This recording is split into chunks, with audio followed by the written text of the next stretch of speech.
Sejumlah baliho partai politik dan caleg yang tak berizin alias bodong ditertibkan Satpol PP Klungkung pada Senin 13 November.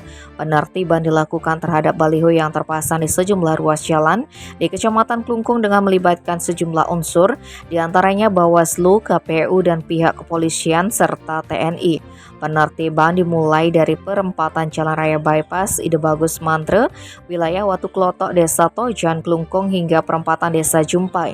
Pantauan di lapangan, baliho yang berukuran kecil langsung dicabut dan dinaikkan ke dalam truk Satpol PP. Sedangkan baliho caleg yang berukuran besar setelah dicabut tidak diangkut ke dalam truk, melainkan dibiarkan tergeletak di pinggir jalan.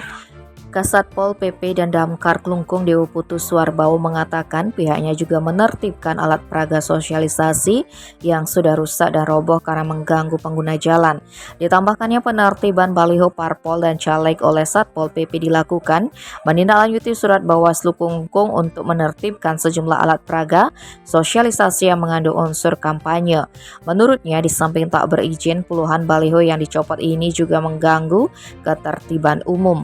Penertiban ini akan terus berlanjut ke sejumlah daerah lainnya seperti Kecamatan Dawan dan Banjarangkan. Dia pun meminta anggotanya berkoordinasi dengan Bawaslu terkait penertiban APK di lapangan. Di sisi lain, Dewo Suarbawu mengimbau kepada partai politik maupun peserta pemilu agar tak memasang APK di daerah larangan seperti di kantor pemerintahan, lingkungan pendidikan, dan tempat ibadah. Tim Bali Express melaporkan.